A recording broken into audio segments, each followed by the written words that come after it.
You know, you bring in the accounting and the manufacturing and the inventory.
Hello, my name is Tucker Johnson, and I am your host today as we experience Nimdzi Live, where we talk about the latest and greatest in translation, localization, internationalization, culturalization, and all that fun stuff global companies need to delight their international customers, or at least not to piss them off too much. On this program, we invite guests who like to have fun and have some value to add for our audience of globalization professionals. I'm always eager to provide a platform to those with a good story or a good data set. So please, let us know if there are any topics you'd like covered or guests that we should reach out to for future episodes.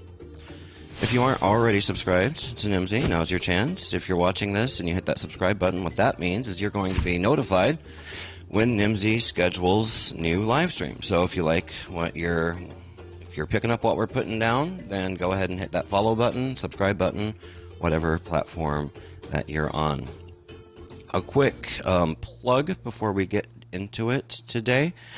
I want to talk about Nimdzi Learning. Nimdzi Learning is many things. We do custom in-person workshops, virtual workshops for Nimdzi partners.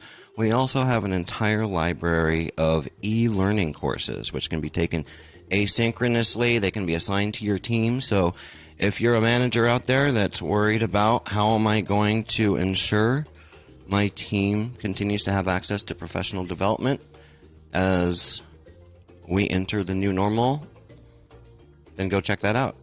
Particularly this workshop here. Thank you for sharing, Belen. This workshop right here that I'm linking to with, and I should link to that. Copy. This workshop that I'm linking to right here, which is our newest workshop featuring Yulia Kukova, Introduction to Language Technology. Make sure to check that one out. All right, getting right into it here. I'm going to kill this music. We are talking today about SAP, as you know, because you saw the title. This isn't a surprise to you.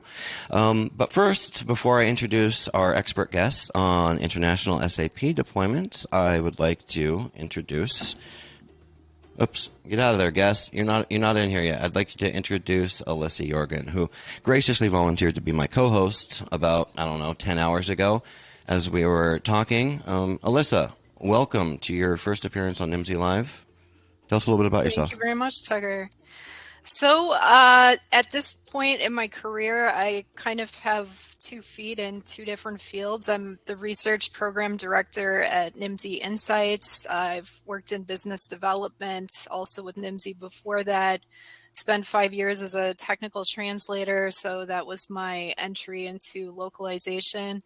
But lately, I've also been pursuing kind of a side career for many reasons in the ERP space, and I recently passed my first level certification in Oracle NetSuite, which is not SAP, but it is a competing in some way ERP system, and so a lot of the functionality and terminology is similar, and we'll be exploring today to what extent localization processes also might be similar between the systems. So Tucker basically dragged me on here last night in a conversation about Ukraine, said, hey, you know something about ERPs, why don't you join me? Well, we made it 4 minutes. We made it 4 minutes. So yeah, on that note, business goes on. There is a lot happening in the world right now. I would refer you to the excellent reporting being done over at Multilingual News and Multilingual Magazine. The guys over there are making sure to keep everybody informed about what's going on in our industry as it pertains to our industry with the conflict in Europe. But business goes on, and in the meantime, folks still need to deploy SAP to their international users, international employees, and that's why we're talking to Chris Hearn today, who is joining us from Stuttgart, Germany. Chris Hearn is the head of SAP at United Lanugage Group, ULG. Welcome to the show, Chris. Tell us a little bit about yourself and what we're talking about today. Yeah, welcome. A couple of words. I've had to do with SAP for the last 30 years or so. I was head of translation way back when SAP east of Turkey had 1 employee. It was a tiny company back then. Wow. I moved on from translation into international product marketing at SAP. And the last 15 years at ULG, I've been together with a group, basically trying to help navigate customers through the perilous waters of international SAP rollouts. Yeah, and we've chatted a little. Mentioned is Hearn. A quick comment on that, just a funny aside. Some years back, I was in Japan, in Osaka, with SAP, speaking to a group of SAP partners, business guys. And as you'd imagine, you come into a room, there are 20 guys in black suits who don't say a word. They just sit there silent. And I got up to start my speech, and suddenly they all stood up unisono and started clapping. Okay. I didn't know what it was about. Then I did my speech. There was total silence for 30 minutes. Then they all bowed, got up and left the room. And I turned to my partner and said, who was working for SAP Japan at the time, saying, what was that? And he said, you don't know that your name is famous in Japan. So there was a guy called Lafcadio Hearn, who was half Greek, half Irish, who went to work in the States and translated from French and Spanish into English, went to New York as a journalist, couldn't stand it there, and left for Japan. Mm-hmm. We're talking now mid-19th century. married the daughter of a samurai, became Japanese, wrote famous books on Japan. In fact, he was one of the first people to really understand and explain Japanese culture. And a plaque was erected to him in Tokyo. So there was an official plaque. He became professor of English at Tokyo University, and still today, people know him. So my namesake, So, not related, unfortunately. so you're like the crown prince coming home, or the Yeah, exactly, honorary. exactly. Wow, Well, that's an international career, right? Almost 100 years ago. Amazing. that takes the, Lafcadio Hearn. that takes the Google cake for him. the most interesting introduction bio that we've had on this program so far. Thank you, Sir Hearn. Well, lastly, I mean, you guys all know me. I'm Tucker Johnson, and I am not any of these things that these two gentleman and gentle lady are. I am not an SAP expert. I am not an NetSuite expert. I am an excellent audience surrogate, though, for folks that know nothing about this. So if you're like me and you like learning about new things, welcome, because today we're going to learn about SAP implementations, the good, the bad, and the ugly. And personally, I'm looking forward to getting schooled today. So join us in chat. You guys are just as much of a part of this as anybody up here on screen. If you have questions, drop them in chat. We'll bring them up on screen. We'll talk through them. And yeah, let's dive right into it, shall we? My first question, I just want to throw the ball out here, and I'm largely going to let you guys chit-chat back and forth. But we're talking about the good, the bad, and the ugly when it comes to SAP deployments. And I think in order for us to really appreciate the bad and the ugly stories, we need to start with the good stories, especially for those of us that don't know really, like, what is SAP? Please, let's start at the basics. First of all, is it SAP or should I be calling it SAP, right? That's like one of the first things the Google search comes back with. What is SAP? What does a good international deployment look like, and what are the results of that? Chris? So that's pretty quick, actually. SAP is today more or less by far and away the leading provider of business software for companies. So that can be for your financials, it can be your production planning, your CRM system, your HR, your travel expenses. SAP has solutions for all of that. And you'll find today, if you go to any company, about 80%, 90% in the world are using SAP. There are a couple of competitors still out there, like Oracle, you mentioned, Alyssa. But SAP is kind of out there. International deployments, what are they, and what's a good one? So typically, a client, let's say, big US concern, purchases the SAP standard software. They then customize it to suit their own processes, so it works for them in their industry and for their particular needs. And customization, and just to point and like put a pin in that. What I've been reading is like that's a big part of the SAP deployment. Like we're not talking like a standard boxed product here. I mean, we are, but the real value comes from the integrations and customizations. Is that safe to say? No, absolutely, Tucker. So the standard product is good. So it's got, standard financials, but every company is going to have their own terminology, their own forms like invoices, bills of lading, stuff like that, their own processes. And that can lead one of our biggest customers developed programs, reports, forms that included something in the region of 500,000 texts that appeared on the screen. So that gives you an idea of the volume of customization you can do. So basically, they completely tuned SAP to suit their particular needs. Mm-hmm. Yeah, I can say maybe, as somebody who's much newer to the ERP space than Christopher, one thing that struck me that maybe can help people understand the difference in the customization piece between an ERP and say something that most of us are more familiar with, like a CRM. Like with a CRM, the value that you extract from it is almost completely from the data that you put into it, right? It's basically a data repository that is set up so that, yes, you can customize it, and almost everybody will create some custom fields and things like that. But out of the box, the functionality is pretty much 90% of the way there already for you. And the value is in you putting your data into it and then being able to manipulate that data.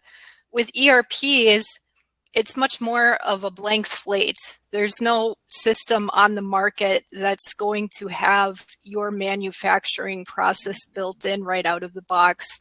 You're going to have to implement through the help of functional and technical consultants and solution architects, all of your, if you're in manufacturing, your works in your whips and routings, as they say, set everything up so that everything on the back end is linked together as far as your accounting.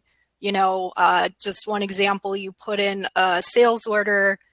An ERP, when it's implemented, is going to know how to register the general ledger impact of that sales order.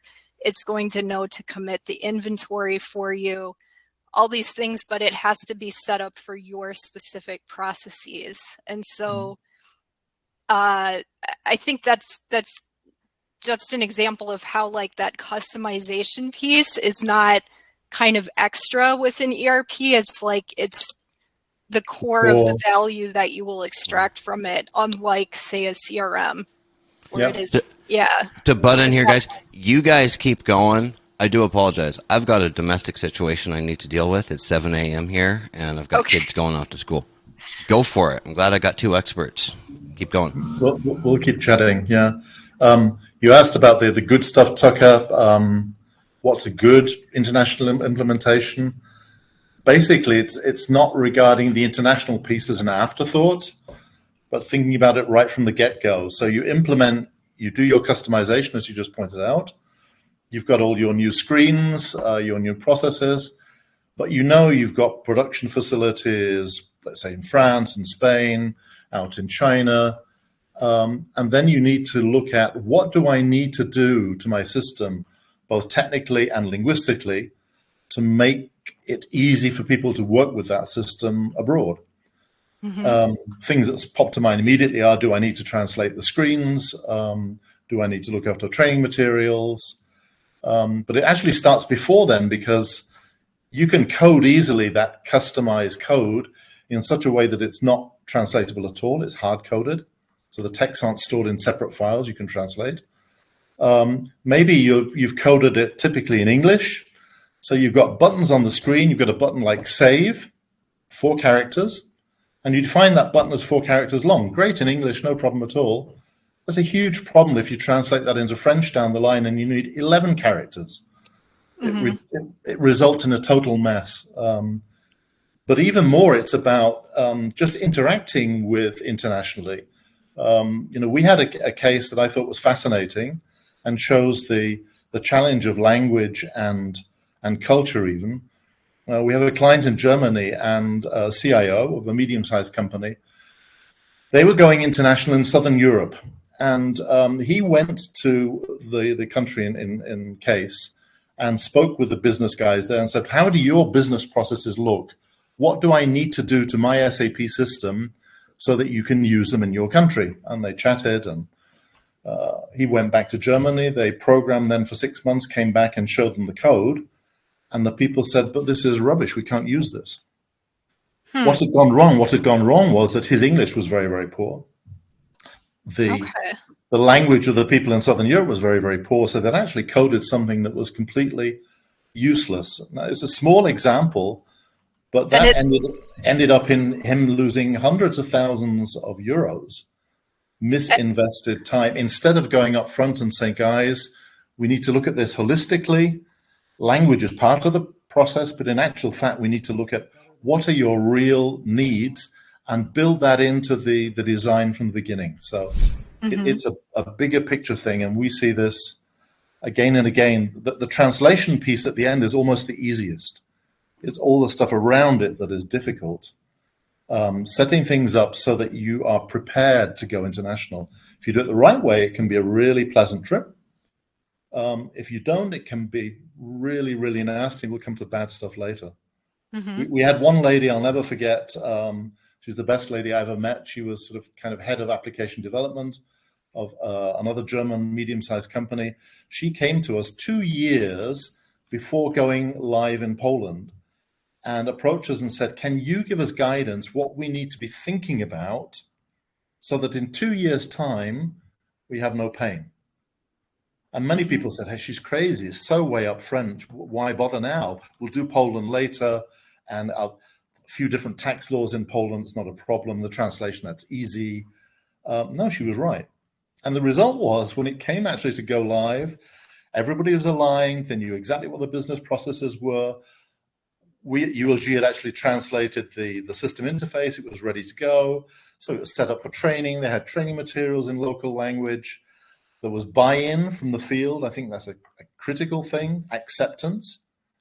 If you don't provide a system that people can work with efficiently, they're going to push back. And you may have invested, like some SAP clients, we're talking big money. It can be, easily $50 million we're talking about for a rollout. If that goes wrong, that is huge. So prepare for things and treat the international piece as part of the project from the get-go, and language and culture into the picture right from the beginning. Then it goes smoothly. It's interesting, just hearing your story about this Polish woman who was so forward thinking that 2 years ahead, she was already planning the rollout. And you mentioned there, in speaking about the language piece, you also mentioned the tax laws, and it reminded me of what your colleague Marcus Meisel mentioned in our lessons in localization piece on SAP, that the whole concept of localization is actually quite different with SAP and, well, with ERP systems in general. You see the same with Oracle NetSuite, where the concept of localization is much broader than the way we use it in the language services industry. So could you comment more on that? Like with that example of the Polish woman, you're creating the country editions. Yeah, so there are two elements, and thank you for bringing that up. So on the one hand, there's the localization in terms of what do I need to do so that I can actually run my business using SAP software in Poland, in China. China, you've also got golden tax, so particular tax laws. South America, similar. You've got HR laws that are different. The whole process is different. In certain countries, you need to print like invoices in paper in 2 languages because of cross-border communication. All that is a more technical element, or included in that also printing. So how's my printing going to work in Chinese with Chinese characters being larger, and how do they fit in? You also have in China things like email addresses in English parallel to Chinese. So how do I handle that? So that's the one aspect, the more technical aspect. SAP have a team of experts that actually support clients in that area, and the large system integrators as well. And then you've got, on the other hand, the language piece, the language and culture piece. What do I need to do as regards translation, as to my coding? How do I set up my coding so that it's going to be translatable? Do I need to have interpreting sessions, for example, to facilitate the thing? So that these two aspects, the more technical business-oriented side and the language side. What we typically find is that customers have 2 choices when they're looking at localizing from a linguistic perspective. They either go to their local translation agency and say, hey, come on, you speak Chinese, just translate this. The problem is that those people have no clue about SAP business. That doesn't work. Or they go to their big system integrators, the typical, the big 4, big 5 you think of, who are technically very competent. They know SAP software, but have no or very little idea about linguistic impact of a go live. What you really need is something in between, which is somebody who understands the technical business side of things and at the same time the language side. And what we've found out is that people are really looking for guidance. They're looking for somebody to come along, take them by the hand, because most people have no clue. It's not just you, but also often senior project managers. They come and say, Chris, I've never done this before, and I've got this huge project. Can you just give me some guidance? What do I need to think of? What do I need to do? And you need to have the hat on. How does what we do linguistically affect the business side, and vice versa? That's kind of critical, I think. Yeah, and so, I mean, can you tell us a bit more about how you managed to thread that needle with the SAP team at ULG? And also, you know, SAP is one of those companies that stood out in the industry for still having a relatively large network of single language providers, right? As we chatted about a bit before we went live here. Yeah. I think it's just interesting for people to hear how that all comes together, and you put together that team that it's not only linguistically able to localize, but I mean, we're talking about real SMEs here who probably could to some extent be functional consultants themselves if you know they have this intricate knowledge of the software. So yeah, I'm happy to, and I'll tell a few stories with it to give people concrete examples. So the team we have is a mixture of SAP developers who actually all worked at SAP years back. They've been around for multiple years. And what they do at the beginning of projects is to actually go in and what we provide what we call an audit. So actually go into customers' SAP systems, look at the system, and see how well it is prepared for an international rollout, and give management some statistics, some ballpark figures. These are the challenges we see. These are the pitfalls you can step into. This is what you could do to your coding right now. Let's say you're about to do a rollout to France, but later you know you're going to go to China, Japan, whatever. You modify your code once and you benefit from that all the way down the line. And that goes through from preparing systems, but also testing them, troubleshooting. You know, translation's already happened. You're about to do training, and half the screens are appearing in Chinese, half in English. Why? Nobody knows. So you need somebody to get into the system. So there's a technical aspect, and then there's a linguistic aspect. To translate SAP well, you need to have both knowledge of the application, so a financial background or a production planning background, but also a knowledge of the very, in places, strange terminology used within SAP systems.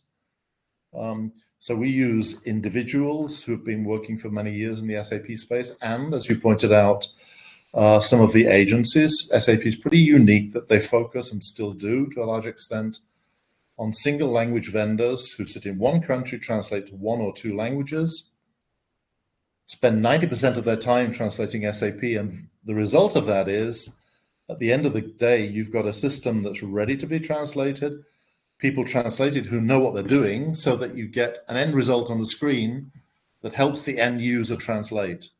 And we've been to places, projects in China, where customers have come back, said, we've given this to agency XYZ, and there's the word plant on the screen, plant in the sense of a factory, and it's been translated into Chinese literally as a flower. Now, we laugh about that, say, well, that's funny, ha, ha, ha. The effect that has on the employee in China is they think if the translation is this bad, how bad is the software? So there's this pushback straight away, lack of acceptance that slows your rollout.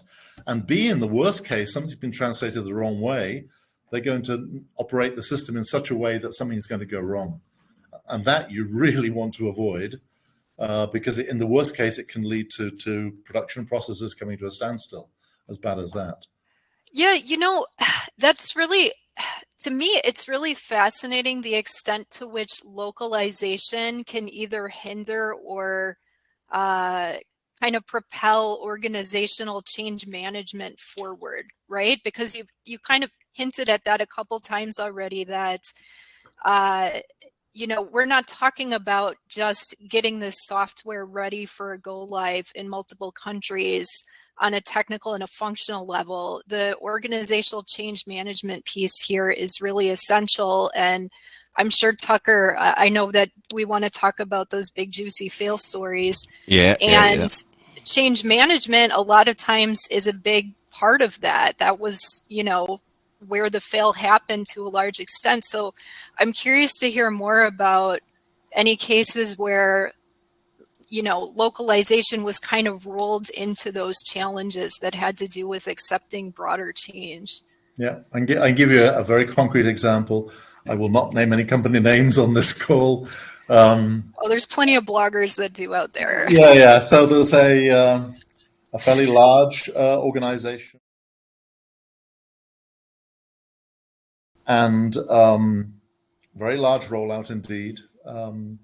They realized that they needed to translate into French because the English knowledge level is just lower than many people think. And also to get cultural acceptance. And we were involved in translating the system UI and also for a third-party product that came in.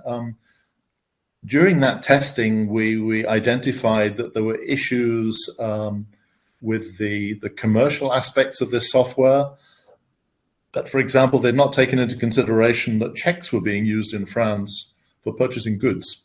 So old-fashioned paper checks. They're still used today in France. Somehow that slipped through the gaps. But in general, they made the mistake of not investing enough time in speaking to the French colleagues and bringing them on board from the beginning.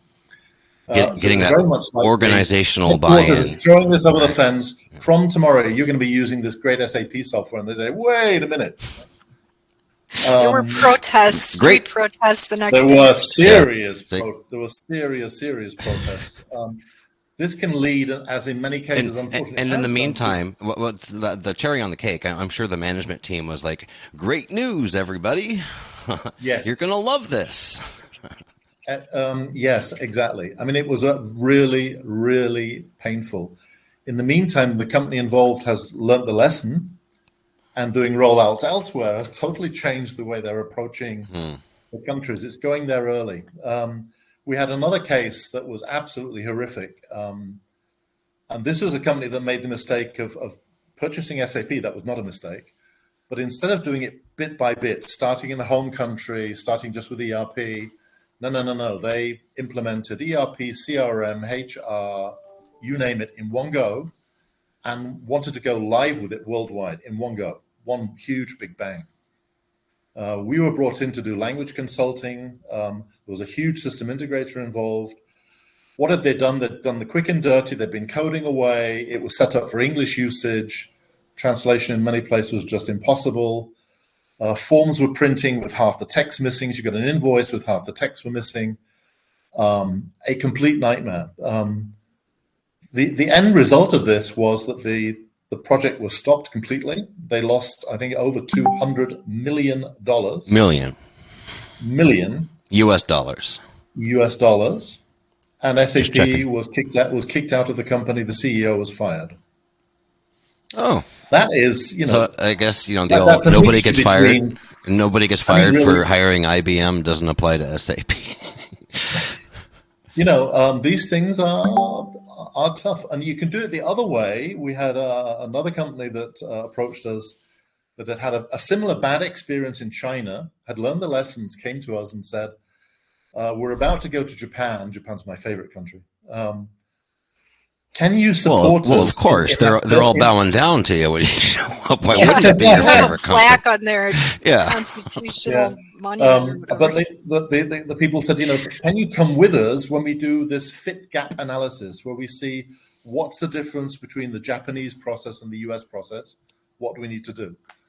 And they said, can you find us some interpreters who know SAP and actually sit with us on all these sessions?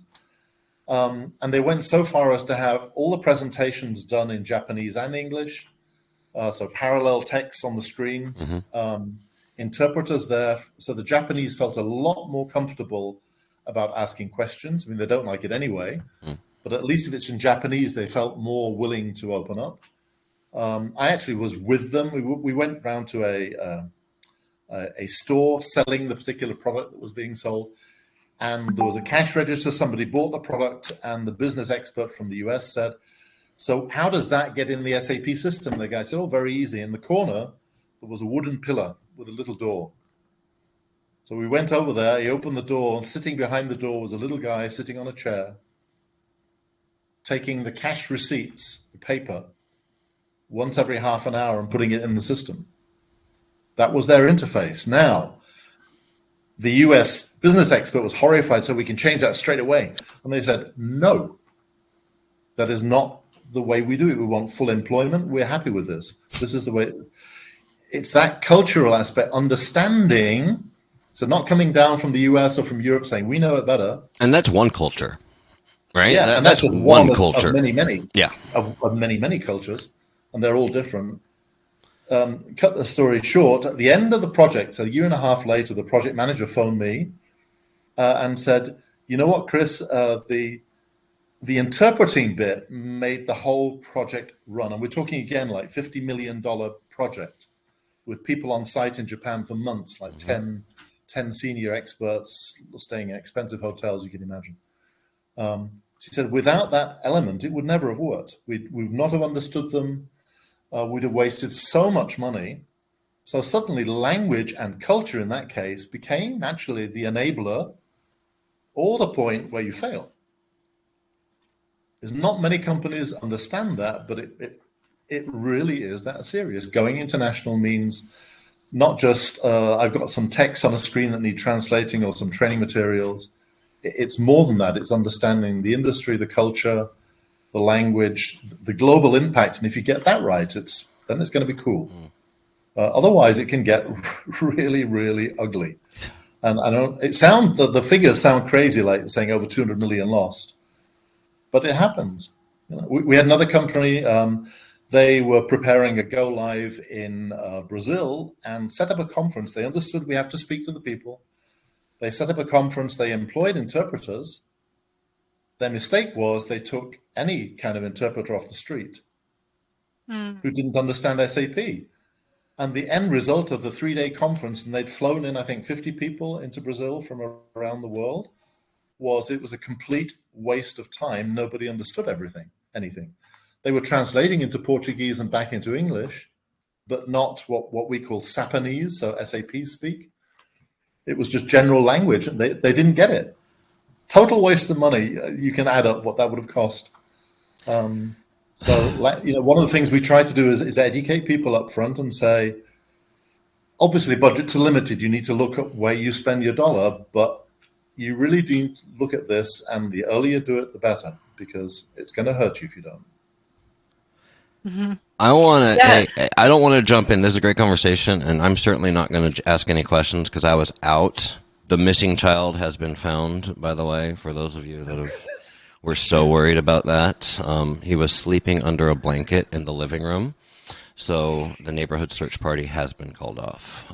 So if you're watching this, I'm sure my wife is watching my live stream right now. But let's look at the comments here. We got some people active in chat, and it's a manageable amount. Jeff Allen, thanks for watching, Jeff. Jeff works at SAP. So for Alyssa Jorgen says, for what Alyssa Jorgen, where's my chat? Okay. For what Alyssa Jorgen is mentioning, I often joke in saying that SAP ERP is like a big commercial open source implementation that can be customized. Continuing, when I joined SAP 13 years ago, I thought I knew the translation and localization field really well, with a few decades involved in many different aspects. Yeah. So we're not alone here. There's other people. Oh, and Lauren Krasinski, 200 million loss. Eek. Yeah, I second that. I second that. When I was talking earlier, Christopher, because I thought you had told me a story when we were talking. It was like 250 million. Not that. I mean, once you get past $100 million loss, I mean, it doesn't count. It doesn't count, right? It just figures that. We've been on multiple projects. I remember walking to rooms and you see like, let's say 200 consultants from companies like Accenture, IBM, and those consultants are not earning $100 a day, as you can imagine. And they're sitting there for months. So the budgets involved are absolutely ginormous. Language is actually a tiny, tiny piece and can become so critical to the whole thing. In my experience, people only wake up when they've really been hurt. Then they wake up and say, whoops, we need to rethink this a little bit. Because going in, people, senior managers, they say, hey, we bought this SAP software. It's multilingual, isn't it? Why do I have to translate? Because they don't get the customizing piece that people have created new text. They will need translation. And so many people still think English, particularly, everybody speaks English. I always said, have you been to Peking or Tokyo? Have you gone outside of the touristy hotels? See who speaks English? Nobody. And even if they do, they feel uncomfortable speaking to you. Well, and even if they do speak perfect English, I mean, change management, kind of taking that focus out again and seeing localization as an essential piece of that. I mean, you have cases where SAP failures have made the news because accountants have rebelled, right? Yeah. In switching over from a legacy system, right? We're not going to recost everything or whatever their issues are. It's don't piss off accountants. Don't piss off accountants. Like you don't. I think maybe as a lesson for how to speak with senior management about the importance of localization when you're in these type of spaces is to frame things in terms of broader change management. I mean, how do you? It seems like that's kind of a repeating theme here.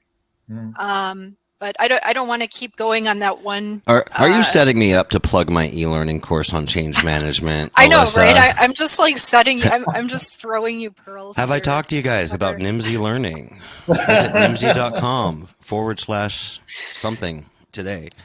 No, in all seriousness, though, I'm watching the clock here, and I do apologize. I got to take off a little bit early today, so I want to start thinking about closing this up, although I see comments happening here. Let's go back to see what this... I'm reading a comment blind. This is always dangerous.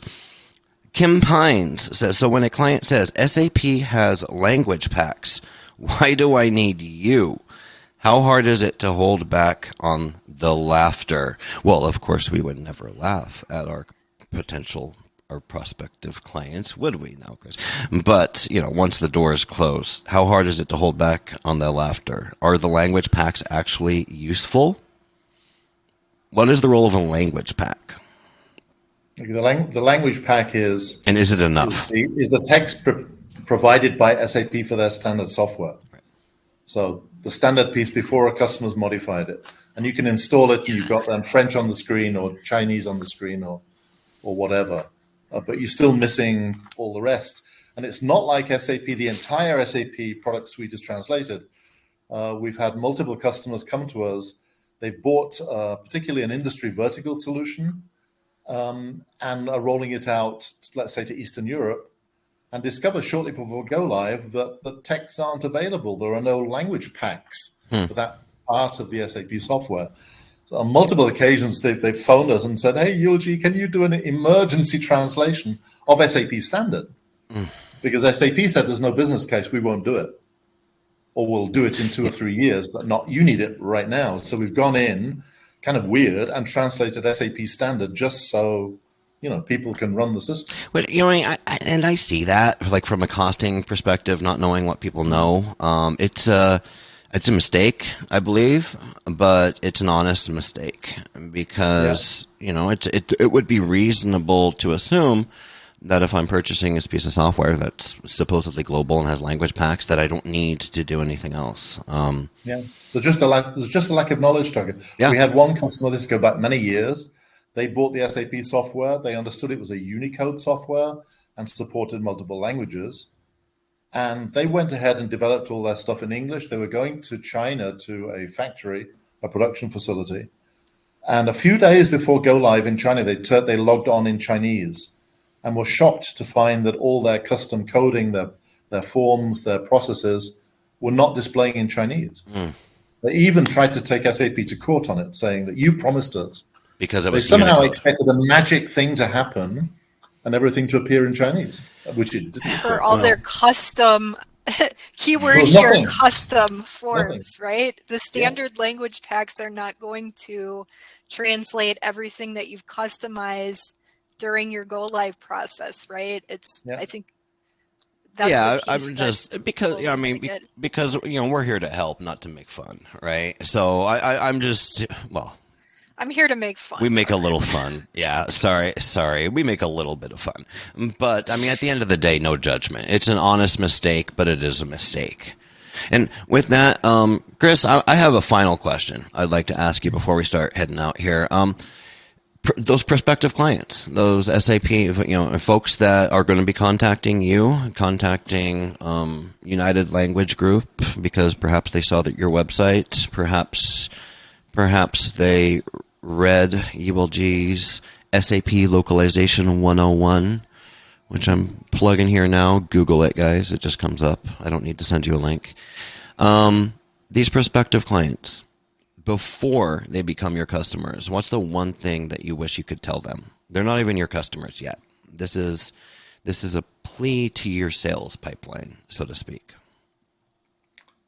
All I can say is, we're there to be, my favorite phrase is trusted advisors. That's how many clients come to know us over the years. That if you come to us, we're there to try and help you through this process from beginning that technical analysis to giving you ballpark figures about how much have you got to do? How much is it going to cost me? What do I need to think of? And not just the first time for that first rollout, but ideally also further down the line, that we just stay as part of the system. Where typically we have users in their systems. So we're monitoring what's going on. The customer doesn't need to throw Excels across the table to us to translate. We're there to make sure that the language piece happens as quietly, as silently as possible, so that they don't run into all these nightmare pitfalls, but have a smooth rollout. And I would say, just reach out, even if you're not, you don't have a project right now. Even that is a moment to reach out and say, right. Can we just have like a half-day session and just chat through what this might mean for us? That's not going to cost much, but it might open up a whole new way of looking at things that will save those $250 million down the line. It's not a small sum. Well, and I only take 1% as my salary. I mean, Yeah, I mean, it's paying the bills, right? Paying the bills. You can still cash that check. But thank you, Christopher. Alyssa, am I taking us out or are you taking us out? Who's doing this thing here? You basically took over my show today. Yeah, no worries. Do you have any important announcements to end with there, Tucker? Oh, I might. I can barely see all of the text running across your screen. So. Yeah. Oh, hacking into language services. Tomorrow I'm going to be talking to Jesse Glaisman from Corby, and we're going to be talking about cybersecurity, the effects on the language services industry. This is a very important topic right now as we're seeing cyber attacks from various actors around the world, and I mean it's happening, or so the headlines say. So cybersecurity is a hot topic right now. I encourage everybody, hop on over there and make sure that you're signed up for that. I'm going to be going live again in an hour and 2 hours because we are going. Do I have it pulled up? No, I don't. We're going to be doing a follow-up session. Several weeks ago, we did a live workshop on the RFP, or request for proposal process, and I did that together with my colleague Nika Alaverdi, and we're doing a follow-up session in a couple hours to get to all of the questions. We didn't have time to answer everything. So with that, I'll take us out here. Ladies, gentlemen, chat, we're out of time today. So if you enjoyed this Nimdzi Live experience, then join us next time. I just showed you where that will be. If you're not already signed up, make sure to sign up in the LinkedIn events so that you get notified. I appreciate our guest today, Chris Hearn, all the way from Stuttgart, from United Language Group. Thank you, sir. I appreciate my co-hosts, Alyssa Jorgen, thanks for jumping in. You really saved my goose here. Anytime, Tugger. As I had that manhunt going on in the neighborhood. Didn't want to be on the local news. And mostly I appreciate everybody in chat, everybody that's participating over here in chat. You guys are just as much a part of this Nimdzi Live experiences as anybody else. And with that, I will see many of you in a couple hours, and those not, we'll see you during the next live stream. Thank you for tuning in to Nimdzi Live. Bye. everyone. Bye.